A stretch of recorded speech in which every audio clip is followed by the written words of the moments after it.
La lección que tenemos hoy se llama las expectativas, la ira y la amargura. Una de mis lecciones también favoritas porque recuerdan que estamos ya en la parte práctica, más allá de solamente la parte teológica, ya estamos entrando en la parte práctica. Ok, ya lo que sabemos, ¿cómo lo empezamos a practicar, a aplicar en nuestra vida?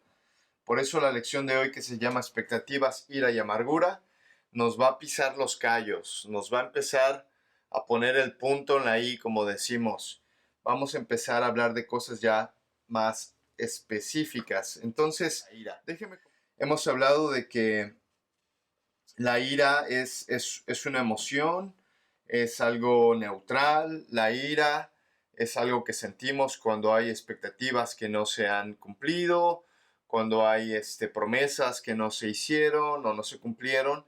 Y entonces la ira llega en ese momento y la respuesta a la ira es la que puede ser negativa o puede ser positiva. La ira, una emoción neutral, los resultados que decidimos hacer pueden cambiar. Por eso es que hemos hablado en nuestro manual acerca de que la ira se parece al poder, al fuego o al sexo. Al poder, al fuego o al sexo. Son cosas que son neutrales en este sentido de que según cómo los utilices puede ser bueno o puede ser malo. El fuego es bueno porque usamos para cocinar. Nos calentamos con el fuego cuando hay frío, hacemos una fogata, pero yo no pongo fuego en la sala de mi casa, a menos que sea una chimenea, pero yo no pongo fuego sobre mi cama o sobre mi escritorio. Algo que es bueno puede tornarse malo según cómo lo usamos. Lo mismo sucede con el poder, lo mismo sucede con el sexo. El sexo es algo creado por Dios, pero cuando se utiliza en el ambiente no adecuado, en el tiempo no adecuado, con la persona no adecuada, algo que es bueno y que Dios nos ha dado para bendición, se vuelve completamente en una maldición, y lo mismo el poder. Entonces, las expectativas y la ira son algo que está muy relacionado, porque la ira, hemos dicho que es una parte emocional, es la parte normal de nuestra amplia gama de emociones, pero también la causa de la ira son las expectativas que han sido bloqueadas o no cumplidas. Y déjame explicarlo. La ira va a ser producida porque lo que estábamos esperando no se cumple o simplemente no llegó a un buen término. Nuestro material habla acerca de que usualmente nos vamos comparando con otros, empezamos a tener expectativas de nosotros mismos al compararnos a otros. Decimos, ¿por qué si la otra persona lo hizo o lo tiene, por qué yo no?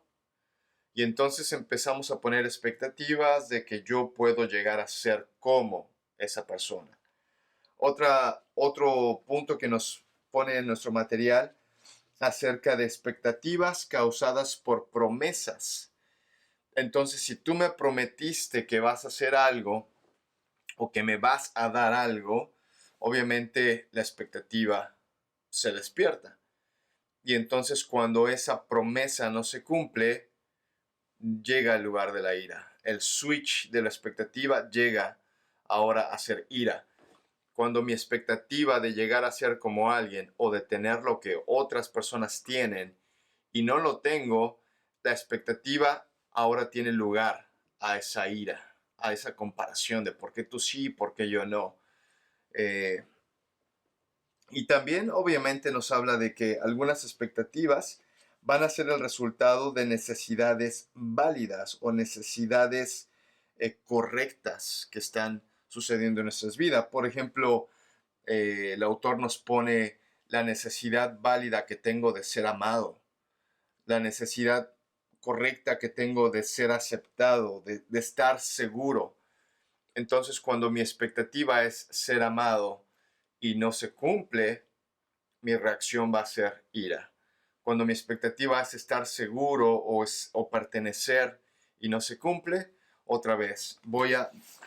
La emoción natural que voy a tener es ira. Entonces recuerda, ira no necesariamente es algo malo. Simplemente no se cumplió lo que yo esperaba, mi expectativa. Me prometiste algo, no lo cumpliste. Lo natural es que tengas ira. No se cumple mi necesidad de seguridad, mi necesidad de justicia, no se cumple. Lo natural es que haya ira. Y hasta aquí está bien.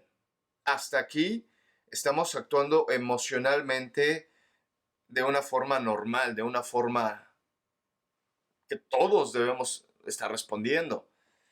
Pero ahora, ¿qué vamos a hacer para evitar expresiones inadecuadas de esa ira? Tengo ira. Ahora, ¿qué es lo que tengo que empezar a hacer? En primer lugar, necesitamos rendir nuestras expectativas y nuestros derechos a Dios. Ahora, este es un concepto difícil para entender humanamente, pero tenemos que entender que Dios es soberano. Dios lo puede todo. Dios es omnipotente. Perdón, Dios lo controla todo porque es soberano. Dios es omnipotente. Dios lo puede hacer todo. Y Dios es este ser supremo al cual la humanidad realmente solamente podemos más que rendirnos a Él. Nadie puede levantar el puño delante de Dios y salir victorioso. Entonces, en ese sentido, mis expectativas tienen que estar rendidas a Dios, porque cuando mi principal punto de referencia es Dios, toda la provisión que viene de mi vida viene de parte de Dios, toda la protección que tengo viene de parte de Dios, todo el amor, la aceptación, la seguridad viene de parte de Dios. Entonces mis expectativas están rendidas a Él. Cuando yo reconozco que Él es superior, soberano, mis expectativas pueden estar delante de Él. Entonces, como creyentes, elegimos confiar y mirar a Él, a Dios, como nuestra fuente de contentamiento, en lugar de mirar a las circunstancias y a la gente para que nos den gozo. Todo esto va a tener sentido al final de este video, pero lo pongo de inicio porque cuando entendemos que Dios es soberano y debajo de Él todo lo demás existe, entonces entiendo que la gente no es mi punto máximo. Yo no debo esperar de la gente más de lo que debo esperar de Dios. La gente está aquí, Dios está por encima de la gente. La economía, el país, la seguridad, todo eso es debajo de Dios.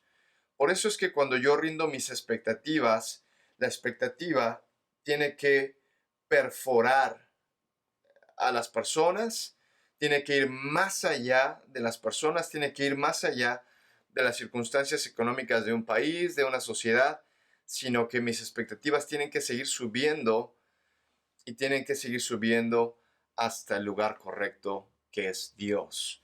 Por eso cuando rindo todo eso y confío en Dios, todo entonces va a empezar a tener sentido.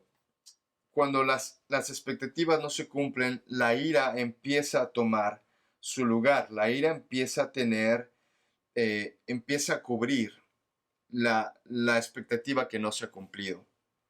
Algunos resultados en nuestras emociones no solamente van a ser ira, pero también van a ser otras emociones. La emoción de la soledad, a veces la ira va a tomar esa emoción. Las despedidas. Yo he visto mucha gente en los aeropuertos. He viajado demasiado en los últimos años y he visto gente peleándose porque simplemente hay otras emociones que están llegando, como es la tristeza de despedir a alguien, o la emoción de la inseguridad, la emoción del sentirse tristes, y la gente reacciona con ira. Yo no sé si te ha pasado a ti, pero hay personas que están tristes y lo que terminan haciendo es enojándose. ¿Pero por qué te enojas? Y no sabes por qué la persona está enojada. no sabes qué es lo que le hizo llegar a ese punto. De repente, pues cálmate, estamos aquí tranquilos. Pero la persona lo que puede tener detrás es tristeza, es angustia, es miedo, pero a veces todo eso se va a reflejar en la ira. Por eso es que es importante entender mi expectativa, que no se cumplió, se transforma en ira, pero que esa ira no esté ocultando aún otras emociones, porque hay un diagrama que está ahí, que lo van a ver ahora mismo. Cuando están las expectativas, y las expectativas otra vez son necesidades, a veces nos comparamos con alguien más, o son promesas, compromisos verbales, cada vez que la expectativa no se cumple, entonces viene la ira. Y junto con la ira, después va a venir la amargura y de entonces se vuelve ya una caída fácil hacia el resentimiento, la venganza, la ingratitud y la depresión. Entonces tenemos que entender eso porque la ira no rendida o la ira no reconocida o la ira no puesta en un lugar correcto nos puede llevar hacia la amargura.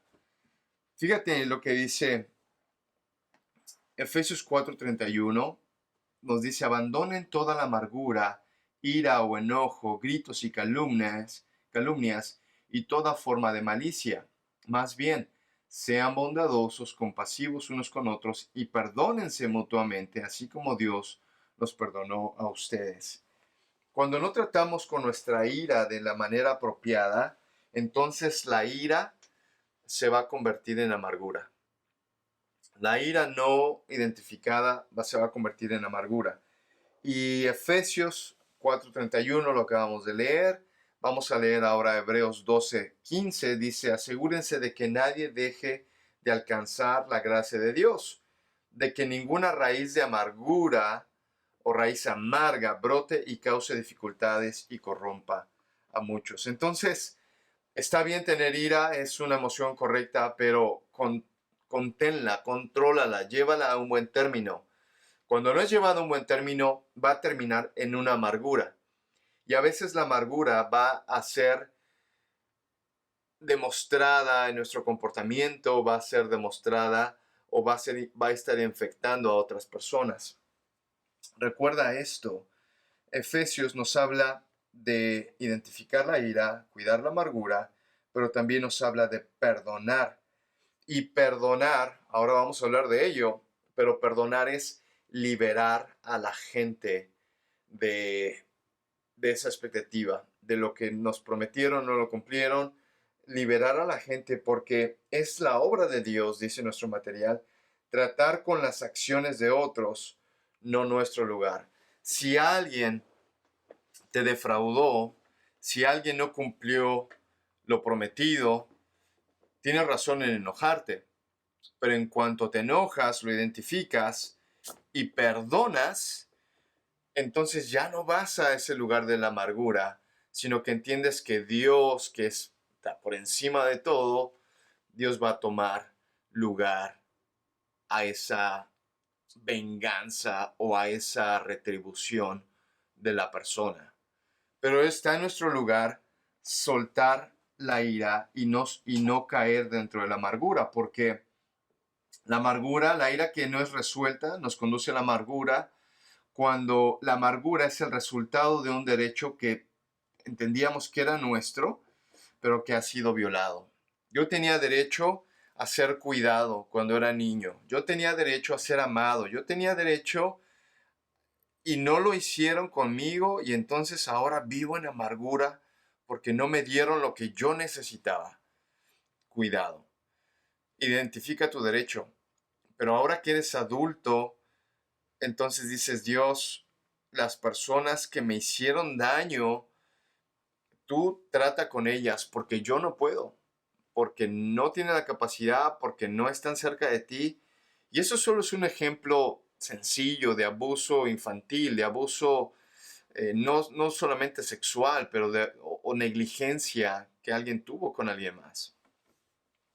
Entonces, cuando entendemos que está bien, yo tenía este derecho y no se cumplió, bueno, Dios, tú encárgate de esa persona, pero yo identifico mi ira o mi amargura y entonces la suelto, la dejo en manos de Dios. Eh, el material también nos habla acerca de ejercer verdadero perdón.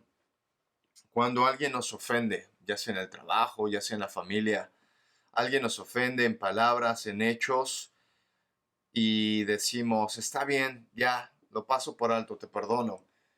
Pero interiormente estás esperando una justicia. Interiormente estás esperando que algo malo le pase a esa persona. Realmente no es perdón. Dice el material, a veces estamos acumulando en nuestra mente faltas. Me ofendiste de esta forma, ok.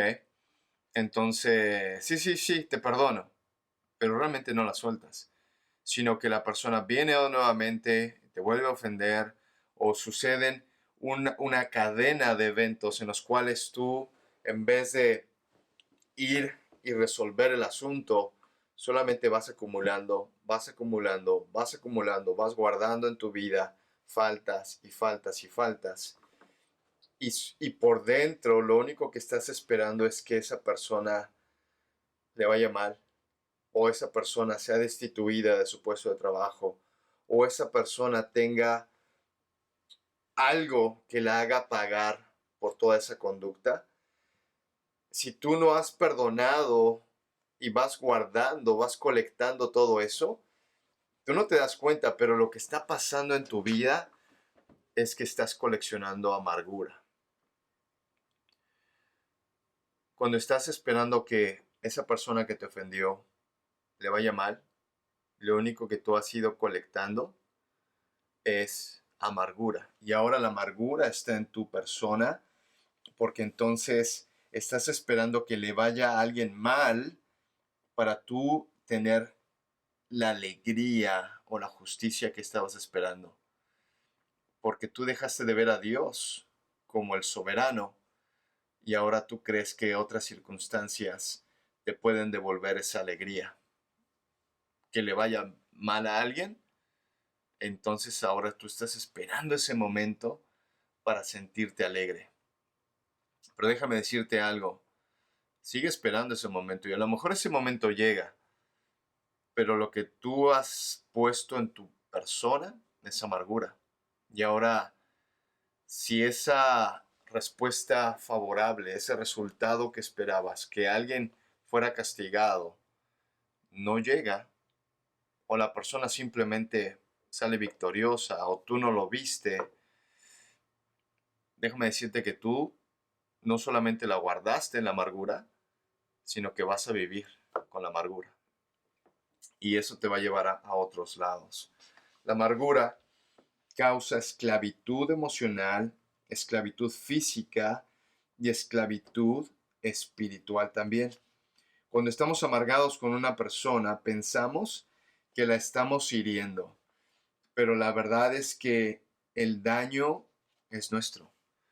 Cuando estás amargado con alguien, quizá le dejas de hablar o le quitas de Facebook, le borras de tus contactos o le miras con desprecio y piensas que por hacer eso le estás haciendo un daño a la persona. Pero la verdad es que el daño te lo estás haciendo tú. La amargura crea distancia también entre Dios y yo, porque yo no tengo a Dios como el soberano. Y esa distancia de buscar justicia personal o que algo malo le pase a esa persona que me dañó, justicia propia, solamente abre esa separación de tu relación con tu Padre como soberano y tú como queriendo ser el soberano. Dice Efesios 4:26, ¿te acuerdas? Eh, dice, no, airaos, pero no pequéis, pero también dice, no permitan que el enojo les dure hasta la puesta del sol. Pero el versículo 27 de Efesios 4 dice, ni den cabida al diablo. Reina Valero dice, ni le den lugar al diablo. Claro, porque cuando la ira está y nos hemos ido a acostar, la ira ahora tiene un lugar en nuestra vida, porque se ha formado amargura, también esa posición le da lugar al diablo. Cuando no hemos perdonado a alguien, la amargura me afecta físicamente, pero también espiritualmente. En mi separación de la comunión con Dios, ya Dios y yo no estamos bien relacionados, pero también ya el diablo empieza a tomar parte de eso. Por eso es que es importante, hermanos, que entendamos que el no perdonar a otros tiene muchas consecuencias. Por eso la Biblia nos va a hablar de perdónense, perdónense unos a otros, perdónalo, pon la otra mejilla, corre la segunda milla si alguien te obliga de forma injusta. Perdón, perdón, perdón. Porque no es tanto que la otra persona lo merezca, no es tanto que la otra persona no tenga retribución, sino que esa falta de perdón no te hace ser como Cristo, pero esa falta de perdón va a hacer su trabajo, va a ser amargura y después resentimiento y después hasta depresión y después te va a llevar a ti a un camino que no quieres estar, a un camino donde no quieres llegar. Dice que la amargura nos infecta y va contaminando todas nuestras relaciones. Se habla de personas tóxicas. Yo no sé si tú has escuchado, visto, pero se habla de personas tóxicas.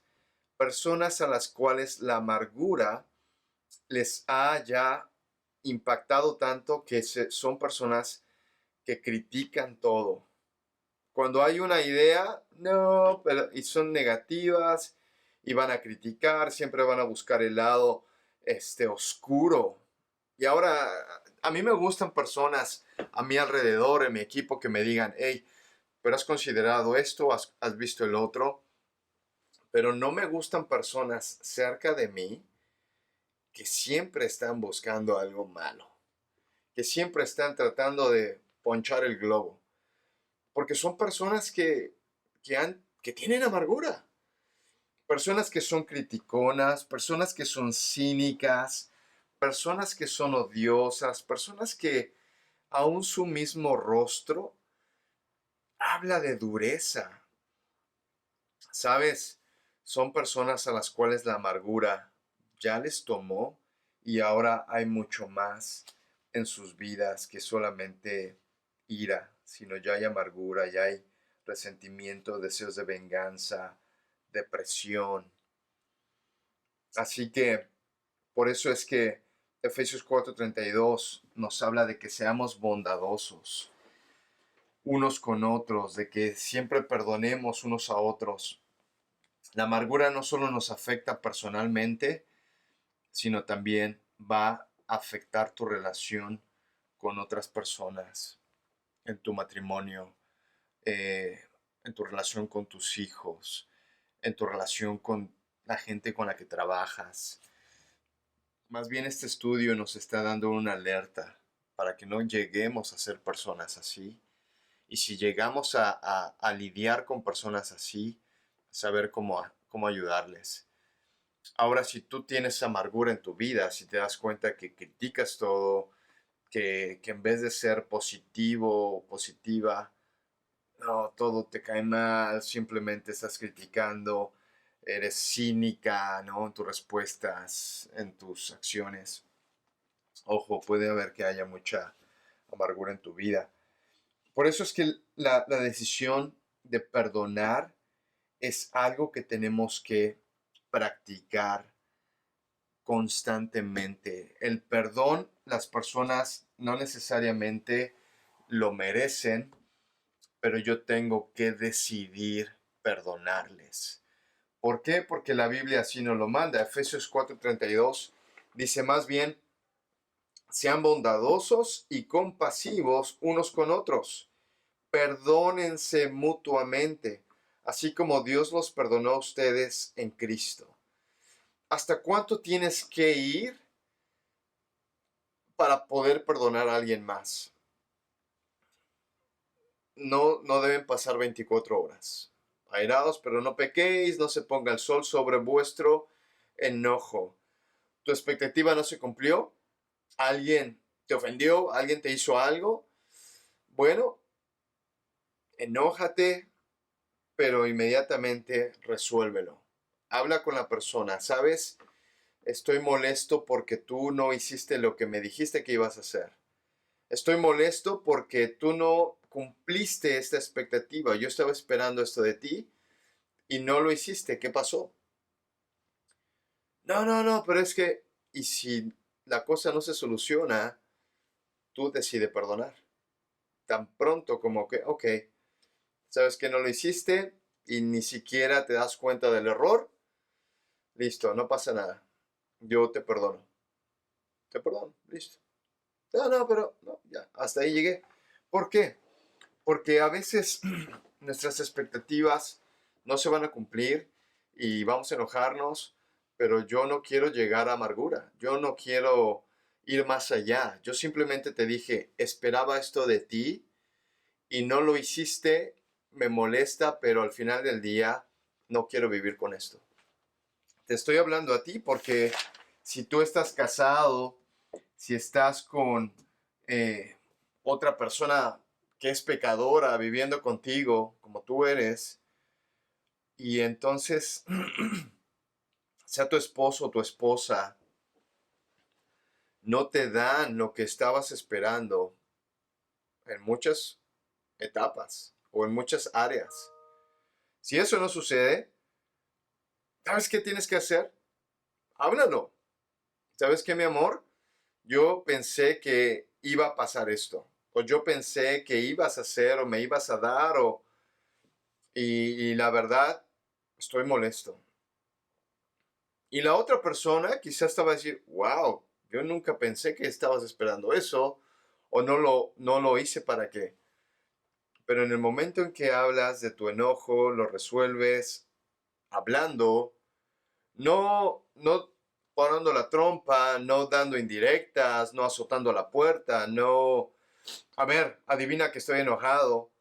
No, sino hablándolo, entonces ya tu ira pasa a expresión y además de que se puede resolver el problema, tu expectativa puede ser cumplida o si no es cumplida, de igual forma decides, listo, ya está, perdonar, soltar el asunto. Porque hermanos, si tú no lo haces, mira esta gráfica. La expectativa que no es cumplida te lleva a la ira, lo cual puede llevarte a una amargura y la cura es perdonar. Pero si no lo haces, mira esta gráfica. Lo que espera es el resentimiento. Y después vas a buscar la venganza. Y después vas a llegar hasta una depresión. Y a vivir una vida tóxica. A vivir una vida donde no debes estar ahí. Por eso es que el perdón es una decisión. El perdón es una decisión firme de cancelar la deuda que era debida. ¿Ok? El perdón, déjame decir lo que no es el perdón. Y para eso voy a leer en la página 7.6. El perdón no es ignorar la injuria. El perdón, muchas personas son pasivas y lo que prefieren en vez de enfrentar el error, deciden ignorarlo. Eso no es perdonar. Perdonar no es ignorar la injuria o el problema. Perdonar no es tolerar a la persona, decir, ay, así es, ya, no puedo arreglarlo. No, eso no es perdón. Eso solamente es pasividad, tolerancia mal hecha. No es tampoco excusar a la persona, no es tampoco decir, ay, es que es grosero porque algo le pasó en su vida. Ay, entonces ya, no. No es olvidar la injuria, no es dejar que el tiempo pase y se arreglen las cosas. Eso no es perdonar. Perdonar no es aceptar el abuso. Me estás hablando mal, me abusas físicamente, me abusas verbalmente o me abusas en otras áreas y entonces te perdono, pero lo sigues permitiendo. Eso no es perdón. Eso no es perdón. Perdonar tampoco es ser cordial con la persona. Hay gente que a mí me molesta. Gente que en vez de agarrar al toro por los cuernos, se vuelven amables y se vuelven pasivos. Eso no es perdón. No es decir solamente te perdono, sino es olvidar la ofensa y hacerla a un lado. Porque puedes decir te perdono, pero vivir con eso acumulándolo y esperar que la otra persona le vaya mal. Eso es amargura. No es tampoco el perdón, tampoco es, ok, ahora me siento bien, es porque ya te perdoné. No, el perdón es una decisión firme de cancelar la deuda de vida. Tú merecías que esto te pasara, pero yo ya no lo deseo para ti. Tú deberías haberme pagado incluso los intereses del dinero que te presté y no lo pagaste. Bueno, perdonar es decir, no me pagues nada. Y bueno, entre paréntesis, no prestes dinero a la gente. La Biblia dice que prestar dinero no está bien, porque lo que haces es que al que le prestas ahora es tu siervo. Mejor, si tienes dinero, regálalo. No lo prestes, no esperes que la persona te lo devuelva, porque una, no está bien, y dos, tú no quieres que la gente viva bajo esa opresión de que ahora te deben algo, ya sea aún que no tengas, bueno, es mejor decir no tengo a decir toma, pero dámelo, ¿ok? Cierro el paréntesis, pero eso fue extra. Entonces, perdón es una decisión firme de cancelar esa deuda. Ya lo dice Colosenses 3:13, de modo que se toleren unos a otros, se perdonen si alguno tiene queja contra otro, así como el Señor les perdonó, perdonen también ustedes. El Señor te perdona y hace a un lado la falta. Los pecados ya han sido pagados en la cruz, ¿eh? No es que hay que crucificar a Cristo cada vez que cometemos pecados, no, ya Cristo pagó por todos. Pero cuando venimos a decir, Señor, perdón por lo que hice, el Señor dice, listo, lo que merecías ya está pagado en la cruz, pero esta falta que rompió nuestra comunión es quitada. Por eso es que tú tienes que perdonar de esa forma. Lo que me hiciste es completamente quitado. Es arrojado al fondo del mar y no voy a ir a rescatarlo ahí para poder, otra vez que nos enojemos, aventártelo a la cara. Cuando perdonas, sueltas y ya está. No vas nunca más a ese problema. Así que, ¿por qué el perdón es importante? Porque el perdón nos libera de la ira y nos libera de la amargura. No quieres vivir con amargura. Porque el perdón también es una característica de nuestra nueva identidad en Cristo. ¿Eres cristiano?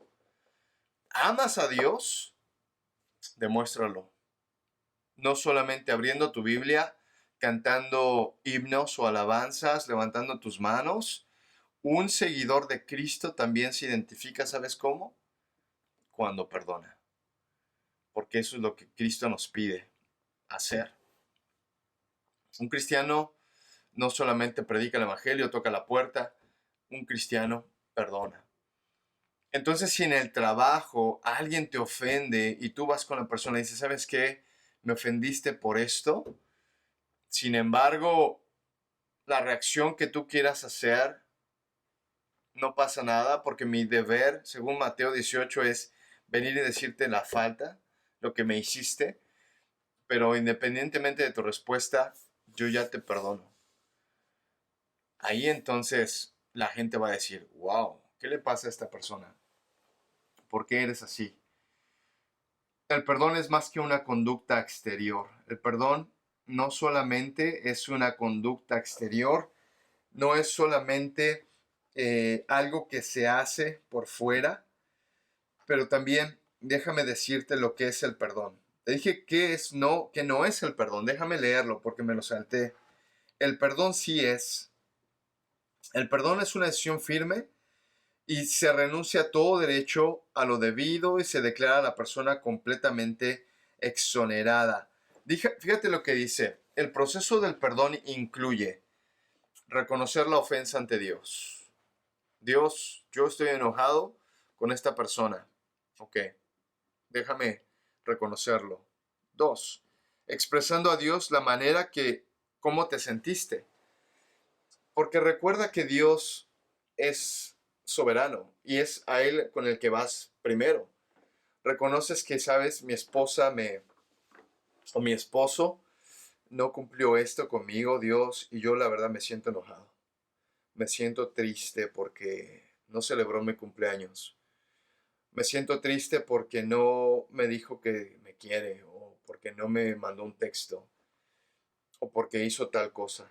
Dios, me siento defraudado. Dios, me siento utilizado.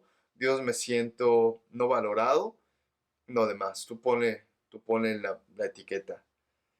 Reconoces, expresas a Dios cómo te sientes y expresas a Dios tu decisión de cancelar la deuda.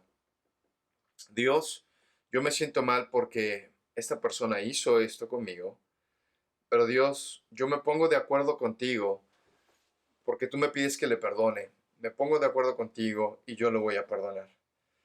Así que entonces también, al hacer eso, tú estás renunciando tu derecho a tomar venganza, estás renunciando a tu derecho de juzgar a la persona, de condenar a la persona, porque básicamente reconoces a Dios como soberano. Yo no me voy a vengar, Dios, pero le das a Dios el reconocimiento y la oportunidad de que si Él quiere tomar venganza por ti, Él lo va a hacer. Ahora, Dios lo va a hacer si Él quiere, de cualquier forma. Pero te das cuenta el switch. El switch es, yo me voy a vengar. Dios, reconozco esto, que estoy mal. Y si tú quieres, Dios, tú trata con la persona. Si eres un buen cristiano, tú no vas a querer la venganza de parte de Dios con otra persona. Tú vas a orar por tus enemigos. Pero tienes que entender que si Dios va a tomar venganza o va a dar lo que la persona realmente merece, Él lo va a hacer. Y yo te puedo decir, la venganza de Dios es mucho mejor que la venganza mía. Entonces, ya una vez que has reconocido la ofensa de Dios, has expresado a Dios cómo te sientes, has expresado a Dios tu decisión de cancelar la deuda con la persona, vas a aceptar a la persona sin reservas. No le vas a decir, sí, pero porque me hiciste esto o eres segunda categoría. No, sin reservas. Y entonces, déjame terminar con el punto 5, porque una vez que has perdonado, tienes que aceptar el riesgo de ser lastimado otra vez. Eso está incluido. El perdón es sin reservas, aún sabiendo que la persona te puede lastimar otra vez. Así que eso es difícil, pero por eso es que perdonar requiere que nosotros estemos confiando en Dios y hagamos las cosas a la forma de Dios. Perdonar requiere que confiemos en el carácter de Dios. Ahora, ¿recuerdas Génesis 50, versículo 20, donde José ha sido vendido por sus hermanos? Lo han tratado de matar, lo han tratado de sobajar, de menospreciar, de humillar, pero sabemos por la Biblia que José los perdona y les dice en el capítulo 50, versículo 20, es verdad, dice él, que ustedes pensaron hacerme mal, pero Dios transformó ese mal en bien para lograr lo que hoy estamos viendo, salvar la vida de mucha gente. En primer lugar, José dice, yo reconozco, ustedes me quisieron hacer daño, pero ¿saben qué? Yo llevé esto en oración con Dios, le dije, Dios, yo me siento así y así, y yo no veo a un José con amargura, porque si él tuviera amargura, entonces esta era una oportunidad de venganza, una oportunidad de hacerlos pedazos, de darles su merecido. Ahora, ¿lo merecían? Sí, merecían un trato mal. Pero te das cuenta, un hombre que está ahora dejando la ira a un lado, la amargura a un lado, pero aún reconociendo a Dios el carácter de Dios. ¿Te acuerdas Jonás? Jonás va a predicar a una ciudad que era reconocida por su violencia. Y Jonás se sienta, después de que ha predicado, se sienta a esperar el juicio de Dios. Pero ¿sabes cuál es el resultado? El carácter de Dios, de amor, que perdona a Nínive y no viene el juicio que él había anunciado. Se nota que Jonás no es como Dios, porque Jonás se enoja y dice, ay, pero yo sabía que eras un Dios perdonador, yo sabía que eras un Dios que no castiga al malvado. Y se enoja Jonás con Dios. Pero la verdad es que qué hermosa oportunidad de representar a Cristo, aun cuando nuestros enemigos no reciben lo que merecían, sino al contrario, la misericordia de Dios. Confía en Dios, confía en su carácter. Entonces, reconoce que aparte de perdonar, la amargura todavía puede estar ahí, ¿eh?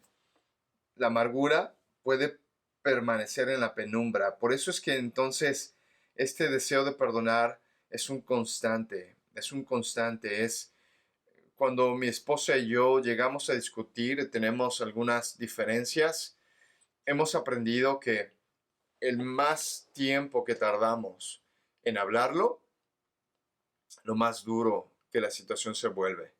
Entonces hemos entendido, nos hemos puesto de acuerdo con la Biblia, rápido, tenemos que arreglarlo y decir no solamente, pues ya perdón, no, sino decir, esto me hizo sentir de esta forma. Me sentí agredido, me sentí no valorado, me sentí... Y eso inmediatamente me hace entender a mi mujer, pero también me hace ser más como Cristo, más como Dios quiere que seamos. ¿Ves? Entonces, claro, ok, ¿sabes qué, amor?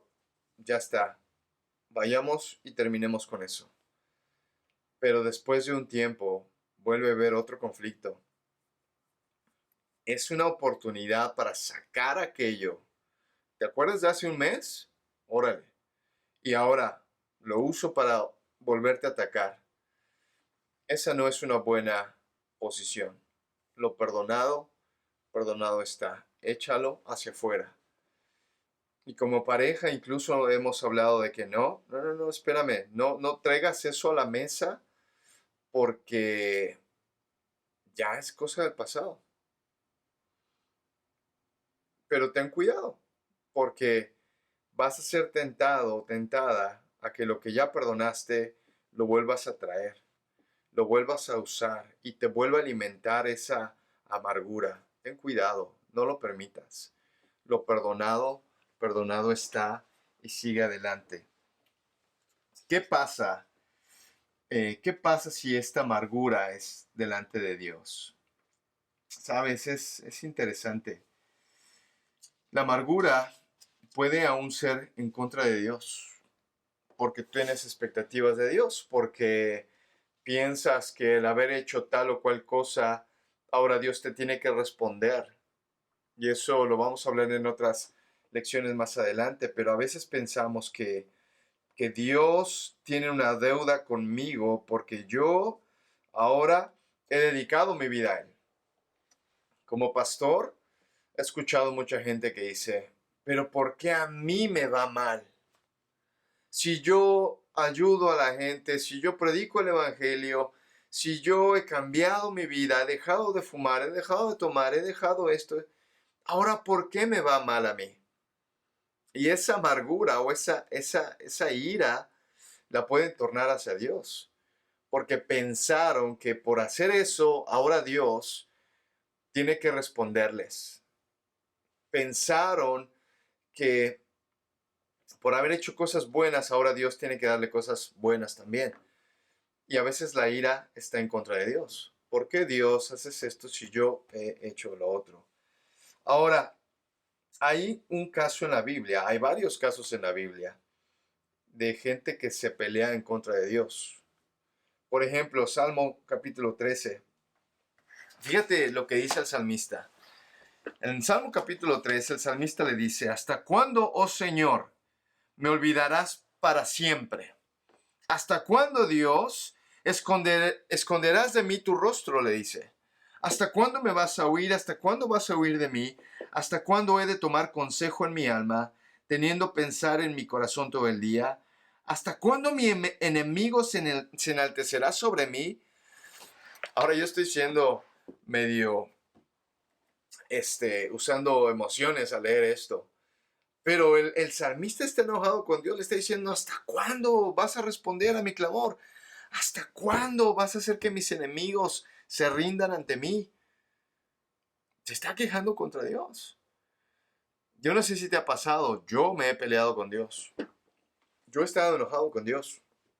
Hubo un tiempo en que yo tuve que trabajar en Target y a las 3 de la mañana teníamos que descargar el tráiler y a las 3 de la mañana yo estoy haciendo mi maestría en estudios teológicos y soy pastor pero también a las 4 de la mañana tengo que estar acomodando latas de comida de perro en esos anaqueles y tengo que estar haciendo un trabajo que mis estudios, yo tendría que estar haciendo otra cosa. Yo sé griego, yo sé hebreo, yo sé la Biblia y aquí estoy acomodando comida de perro.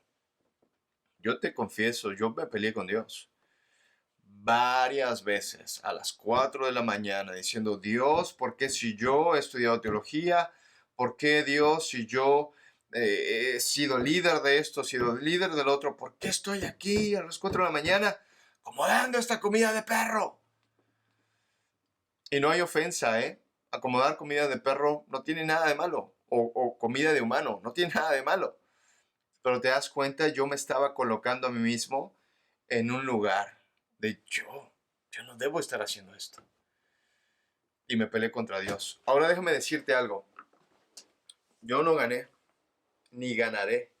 David, el autor de este salmo, no ganó. Jonás no ganó. Nadie en contra de Dios va a ganar. Pero es natural.